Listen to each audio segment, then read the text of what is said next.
everyone, welcome to Briar House Writes. I'm Becky Parker, and today it is my honor to be able to have award-winning writer Lynden Wade all the way from the UK. Lynden, thank you so much for agreeing to be with us on Briar House Writes. It's a pleasure. Thank you for having me. Will you tell us a little bit about yourself, in particular your writing journey? Sure. So my day job is as a private tutor, convincing children that reading and writing is fun. Um, I grew up in a very bookish household. Also, there wasn't much else to do because I was brought up in a village in West Africa. So reading, writing, and drawing were the things that were available, no TV, film, etc., and other distractions. So it was inevitable, really, that I would start writing and illustrating at the time my own stories. And my first novel, so to speak, an exercise book, was a continuation of the Narnia books because seven wasn't enough for me.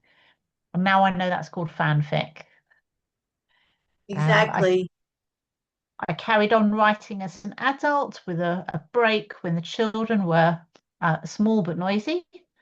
And I started writing fairy tales because I was interested in their structure. I'd read Vladimir Prop's book about it, and then I was trying to create my own because it was interesting how many stories you can get out of one structure.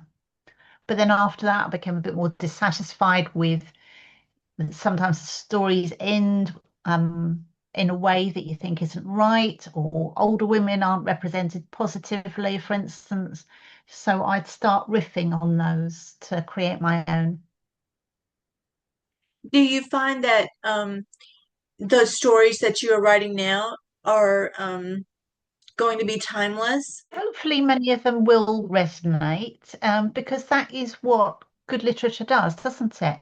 Is it speaks, it might address something contemporary, but it also goes deeper than that to the human needs that have lasted through the centuries. Like, as you say, Cinderella, that feeling of powerlessness, that feeling of things being unfair, Mhm. and hoping that things can turn around.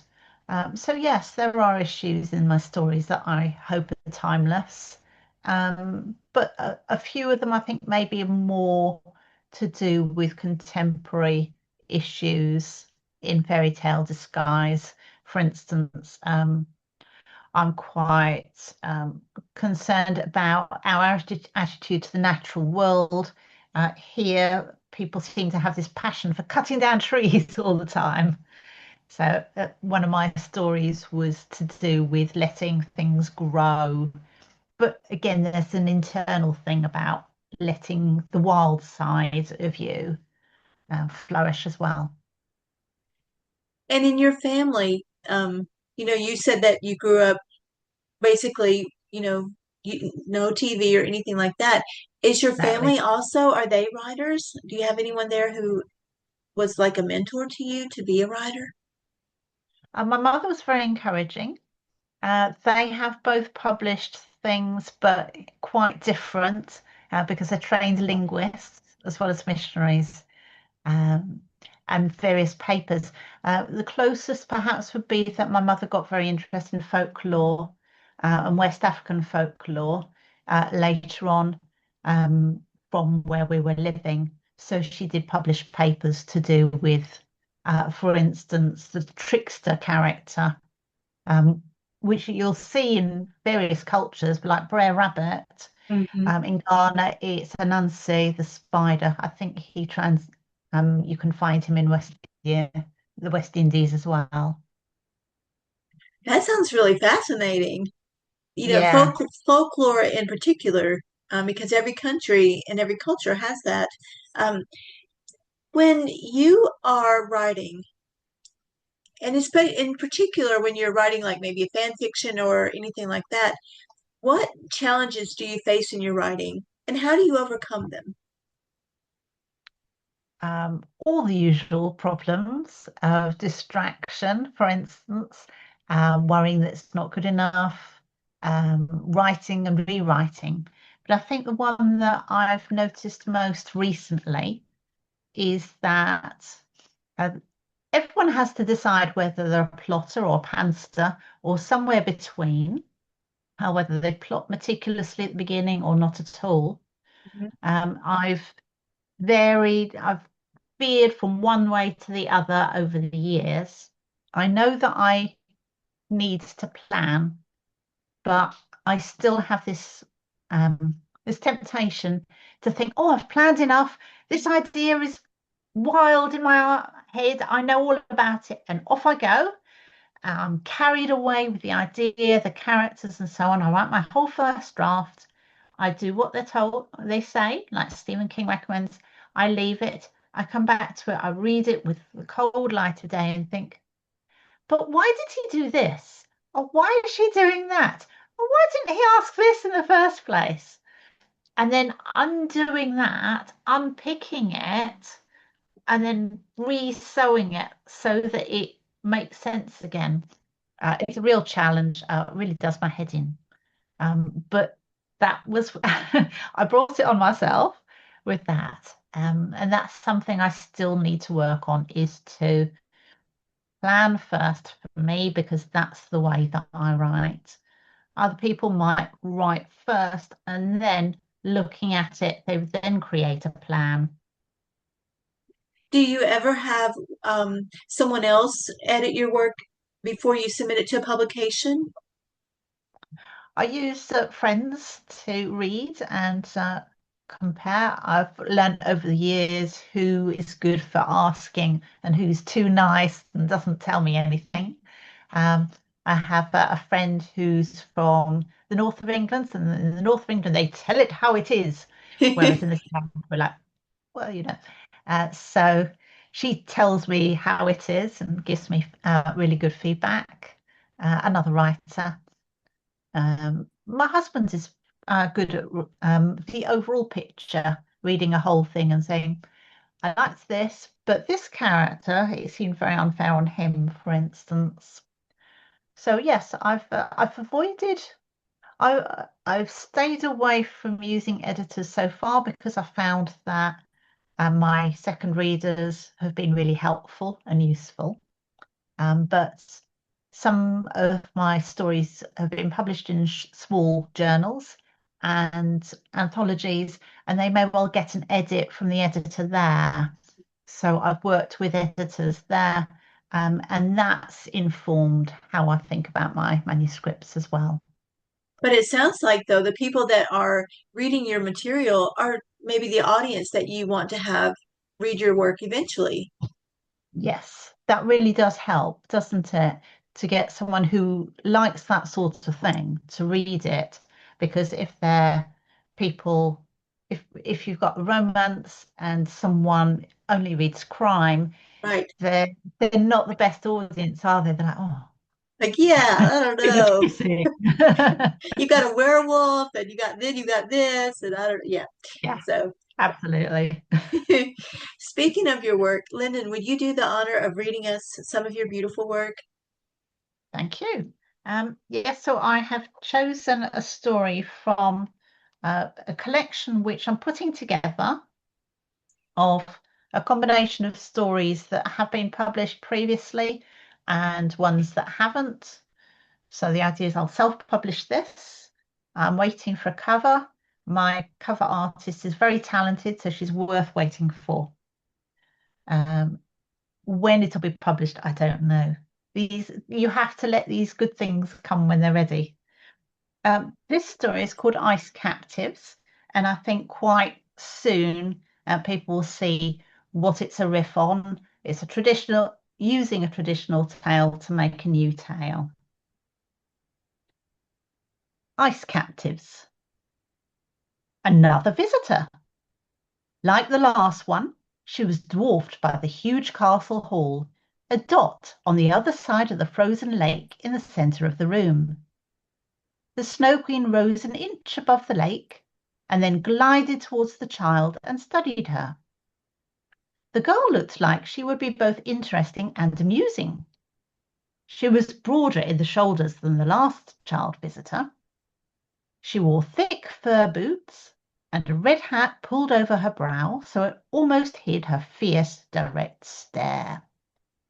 Each hand held a pistol, and round her neck hung a muff of much finer fur than the rest of her outfit.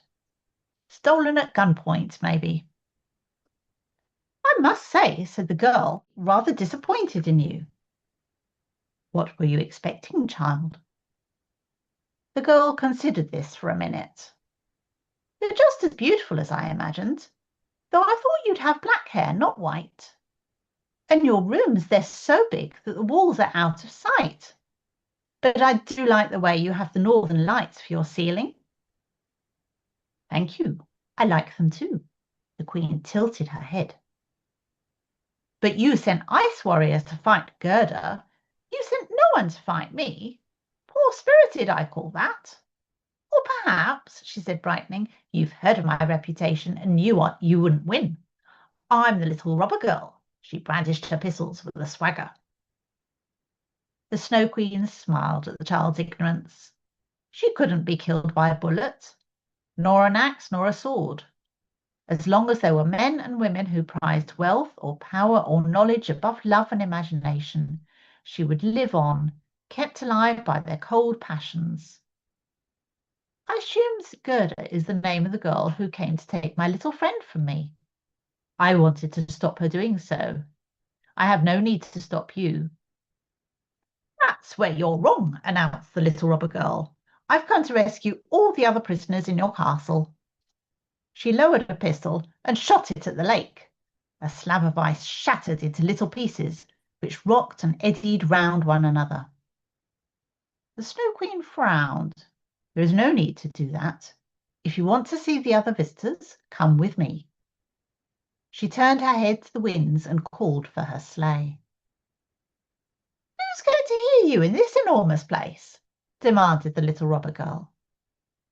Then her eyebrows shot up as the vehicle swooped down from the sky above them. Chickens! You've got chickens lifting your sleigh. You should have reindeer, white ones. The sleigh settled, and the chickens fussed for a minute, then folded their wings. The Queen nodded to the girl, who, with a suspicious look, jumped in.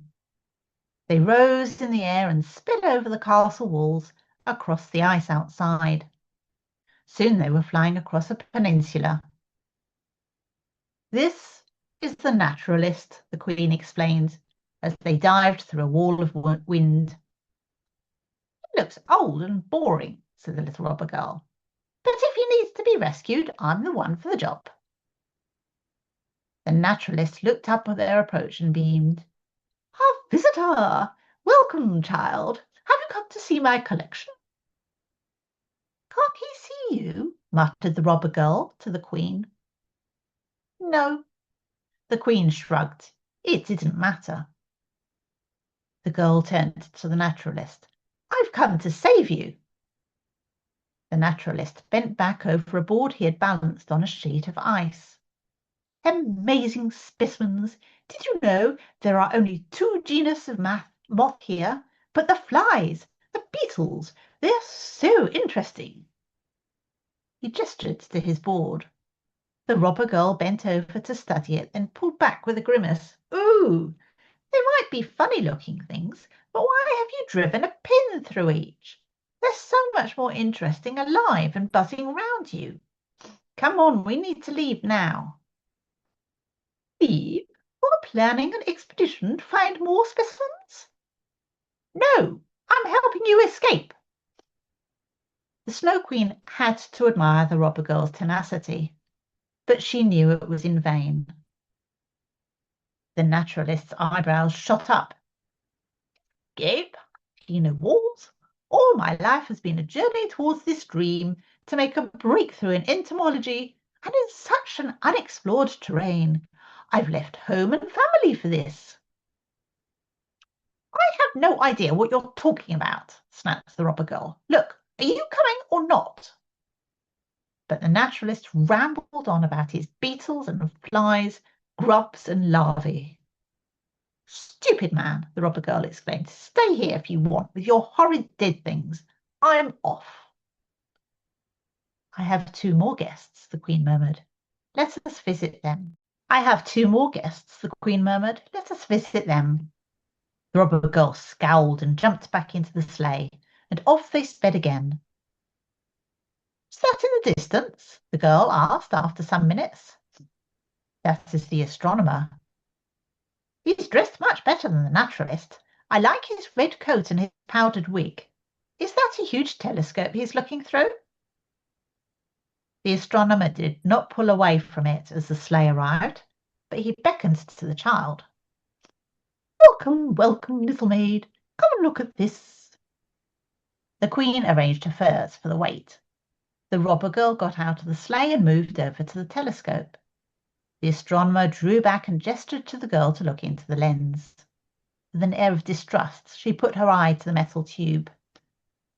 Her face relaxed. You're looking at the northern lights. They're wonderful, aren't they? Like great green ghosts. The astronomer launched into a long description of the cause of the lights. The words particle, magnetic field, perspective phenomena, and measurement were used several times. The robber girl tossed her head. It's boring, she said.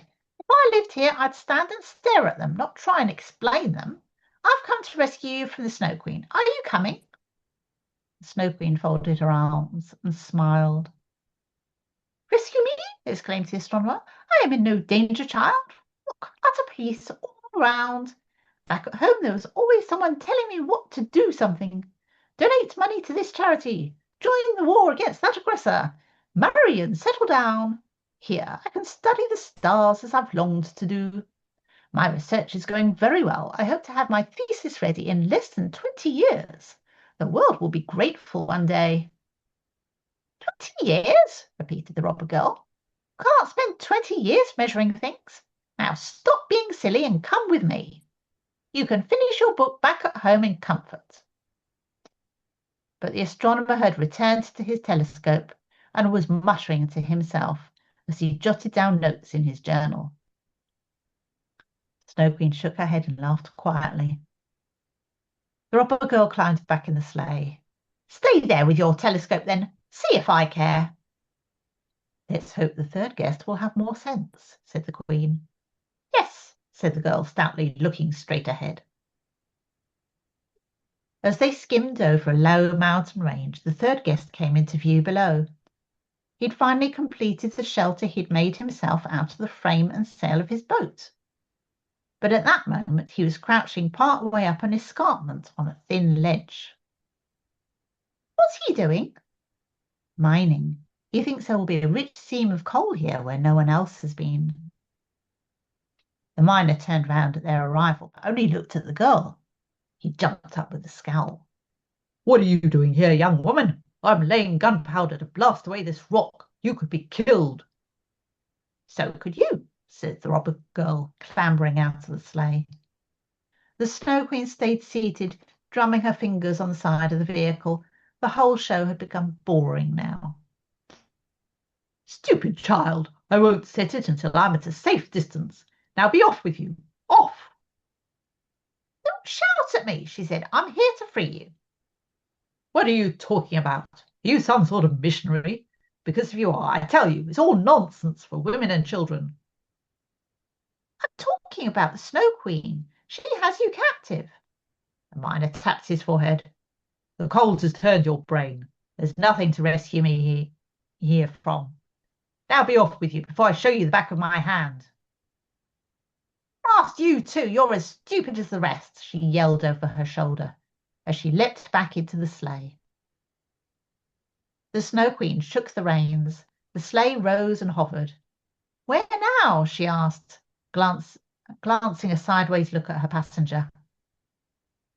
To the lake, I suppose, muttered the robber girl. But I don't understand. I'm on an adventure, a quest. I don't want to just find things and go away. You'd best look into my lake then, said the Queen. My mirror of the mind, I call it. It will tell you what you should be searching for. The robber girl gave her a sideways look. Why are you helping me? I thought you were an evil witch. The Snow Queen laughed. You are very direct. Is the cold evil? Is the wind evil? The sleigh swooped back over the hunched mountains and across the windswept plain. The northern lights had morphed from ghostly columns to an arc. They soon saw the lake glittering ahead. The sleigh touched down. The robber girl climbed out and went to the edge of the lake to peer within.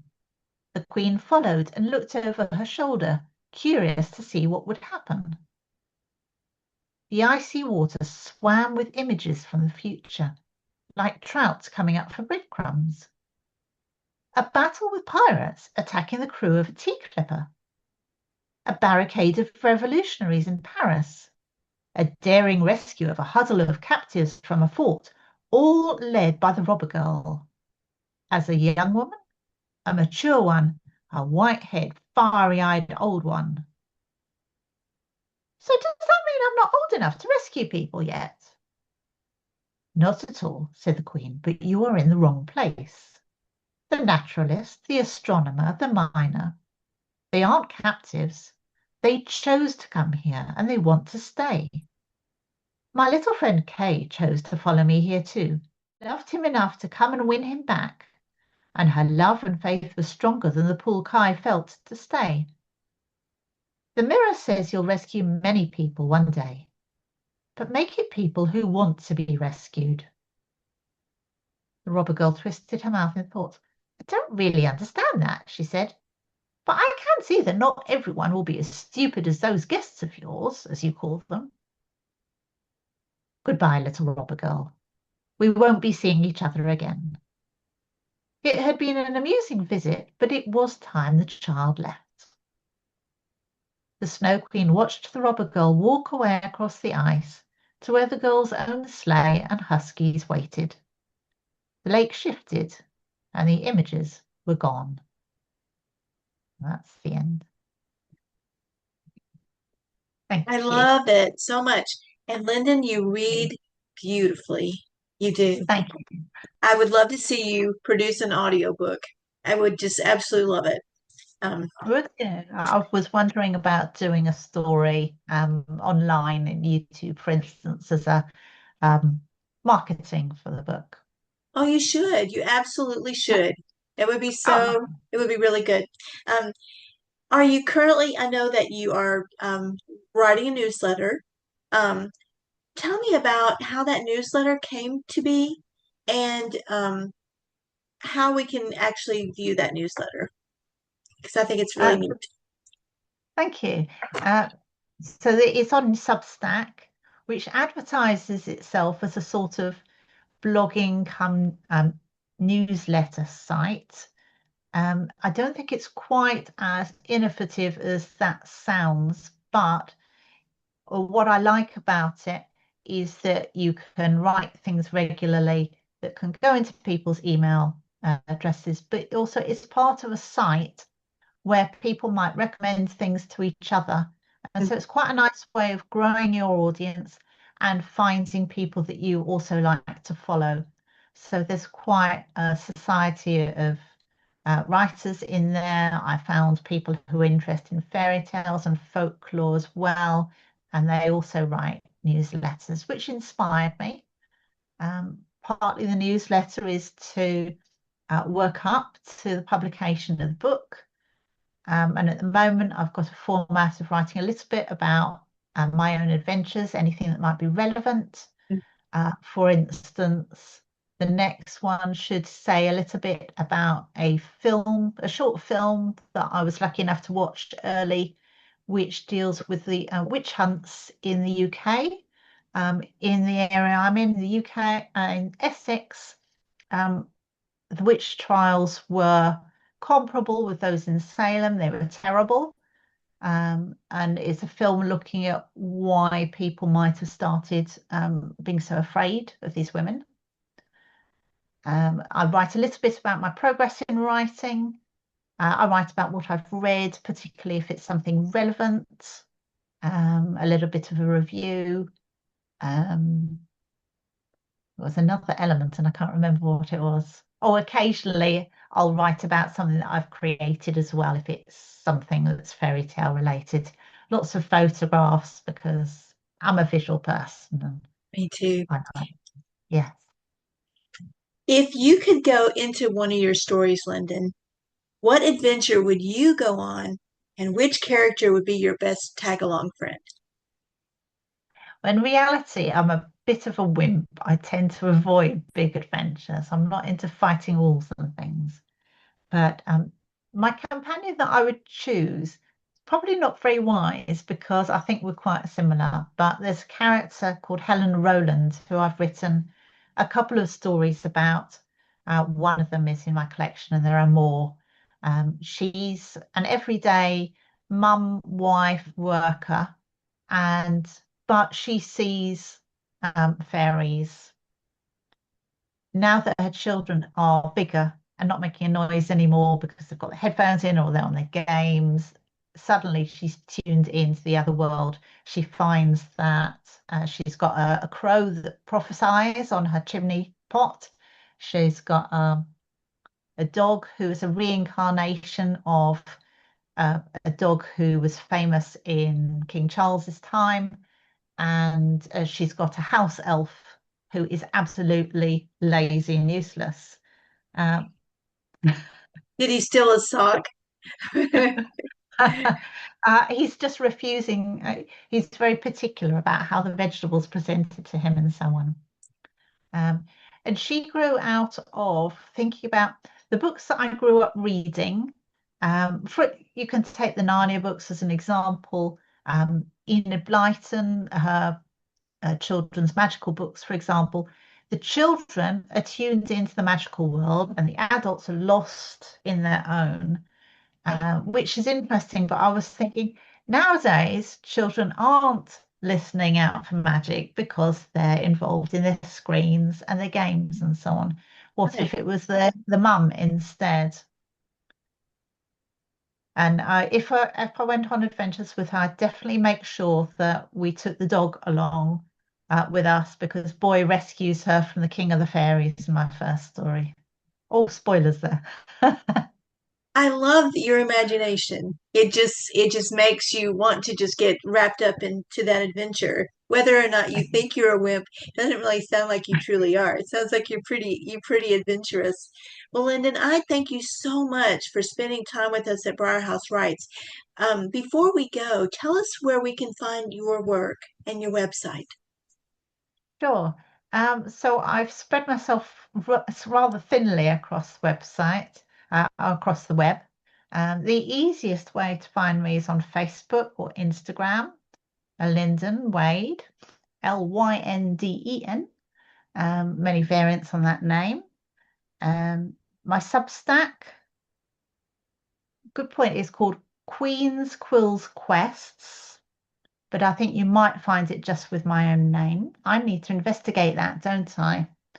I do have a WordPress blog, but I've tended to move to Substack now. I have a website, but it's really just a landing page and doesn't do very much. It does talk Um, about where you're published some. it Um, does. That's and I right. think your last big post on your blog was on that was like in December of 2024 or like a recap or something. Um, That's right. Yes. I need to have a think about how to put them together. And some things show up better on the internet than others, don't they, in search engines? and even on your phone, like what you can view on your phone is a little bit different than what you can view on your laptop, which is kind of crazy how it works. But Yeah.